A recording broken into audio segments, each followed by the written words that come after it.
Uh-oh, folks. Would you look what we have here? Would you look at what we have here? We got Sabrina Ionescu, far left. Look at those back muscles. All right, Sabrina, do your thing. We got Erin Kane. Oh, doing her Stephanie White pose. Oh, wow. Okay. Erin Kane doing the Stephanie White. Nice. We got Brianna Stewart, Stewie, as they call her. And we got Sandy Brondello. Caitlin Clark just had a private meeting with the New York Liberty, and it could spell disaster for Indiana's future. While the Fever struggled without their star floor general, Clark may have been laying the groundwork for a move that would fulfill every Indiana fan's worst fear. This wasn't about endorsements or public appearances. It was about 2028, the year her rookie contract ends, and why the Fever's recent front office decisions may have driven the WNBA's biggest star to start looking elsewhere. If you stand with Caitlin, drop a free Caitlin in the comments. Let's go. Little scene that took place after the Fever game last night in New York between Sandy Brondello and Caitlin Clark, the New York Liberty, and the agent. The agent. That is what makes this so interesting. That is the key. All right, everybody's concentrating on, by the way, Caitlin Clark looks unbelievably happy talking to these folks. Picture this. Indiana steps onto the court at Barclays Center to face New York, and within minutes, it's clear. Something is seriously off. The Fever look disoriented, like a team without a compass. Plays break down before they begin. Players are standing still, waiting for someone, anyone, to take control. Without Caitlin Clark orchestrating the offense, Indiana doesn't look like a team. It looks like 5 individuals trying to figure out what to do next. Mitchell, she'll pull up. Here's a 3. She's got it! And that's a record! Kelsey Mitchell with 9 threes in a game. It's never been done before. Mitchell is so cracksy. Don't dare, Kelsey Mitchell. Smooth as butter. Silky. Here's Mitchell. Mitchell collects. Mitchell. You bet! And the foul! Mitchell slashes home a 3. Talk, step back, launches a 3. It's good! Kelsey Mitchell has now hit 607 threes and counting. The most ever for an Indiana Fever. The Liberty didn't just beat Indiana that night. They exposed every flaw in brutal detail. It made you wonder how this team ever won a game without their superstar. New York torched the Fever from beyond the arc, shooting 51.9% from 3, while Indiana scraped together just 25%. That's not just a cold shooting night. That's what happens when there's no one to create quality looks or break down a defense. The scoreboard read 98-77, but the numbers don't tell the full story. They don't show the chaos in Indiana's huddles or the visible confusion on the court. The Fever went from competitive to completely overwhelmed in a matter of minutes.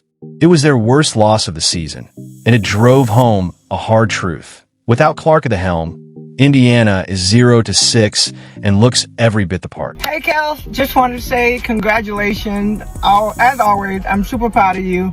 And yet another record broken. Of course, this is just the beginning. Keep it going. Records are meant to be broken, but if there's anybody that would break it, I'm glad that it's you. So congratulations. I love you. I'm super proud of you. And let's go. Kelsey Mitchell did everything she could to keep Indiana in the fight. She broke the franchise record for career three-pointers with her 607th, knocking down shots and creating plays that reminded everyone why she deserves serious all-star consideration. Mitchell finished with 16 points, but the frustration was clear. She was trying to shoulder an offensive burden that was never meant to fall on one player alone, and it showed. Shame on you. Fool me twice.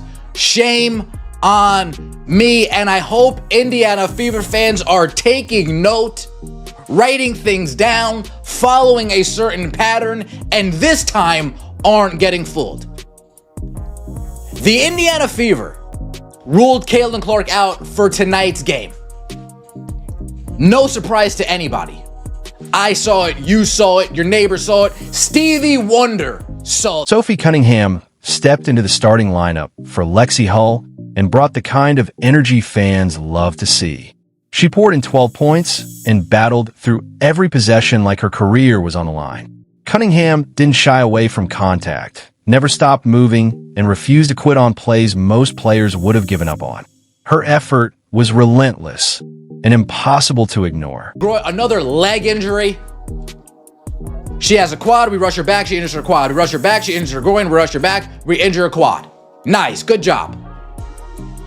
No way Caitlin Clark was going to play tonight. But the Indiana Fever, they decided to lie again about Caitlin Clark's status. Again, to milk the fans dry for as much as they possibly can. But even with those standout efforts, Indiana's deeper issues were impossible to ignore. Aaliyah Boston, usually dominant inside, managed just 7 points on 1 of 8 shooting. The Liberty packed the paint, daring her to pass, knowing there was no Caitlin Clark to make them pay. Her struggles highlighted just how vital Clark is to this team's success. Ari McDonald filled in at point guard, but the offense lacked rhythm and identity. New York saw it clearly. Without Clark running the show, Indiana looked lost. This wasn't just a loss, it was a breakdown. And it raised real questions about whether Indiana can build a title-worthy team around their star. Indiana Fever, you're on notice. You're on notice. You better recognize what you've got going on, the asset in front of you, and you do whatever you have to do to correct. This is where Indiana's problems go from bad to catastrophic, and it all comes down to how they handle Clark's injury. When your franchise player goes down, the front office's response says everything about the organization's priorities. And the Fever's approach wasn't just flawed. It was so mismanaged that it raised real doubts about their ability to protect their most valuable asset. If Stephanie White believes that this team is better with Ari McDonald in, blah, blah, blah, if she shares the same views as Carolyn Peck, you fire her on the spot. I don't care if she is an Indiana Fever alum. You fire her on the spot. And anybody else in the organization that shares that same belief set. I mean, these Stephanie White truthers, no surprise, she checks boxes, and they're the old WNBA fandom that thinks Stephanie White's getting a raw deal right now. It's so obvious she don't know what she's doing. She don't know what she's doing with this kind of talent. From medical decisions to communication breakdowns and timeline confusion, every part of Clark's injury management felt like amateur hour. Fans, analysts, and even rival teams were left watching Indiana mishandle the most fundamental aspects of protecting the most important player in women's basketball. We got Sabrina, we got the agent, we got Stewie, we got Caitlin Clark looking like I ain't seen her this happy all year. Right here. I ain't seen her. And look at Sandy. Sandy's grinning with her hand on Caitlin's shoulder. I mean, now we get to the part that has Indiana fans losing sleep and New York fans dreaming about more championship banners.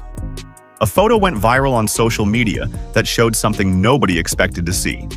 Caitlin Clark, her agent Aaron Kane, and New York Liberty representatives standing together in what looked like a very serious conversation. And I saw some people say, well, maybe they're talking All-Star game. Why is her agent there? That is the key.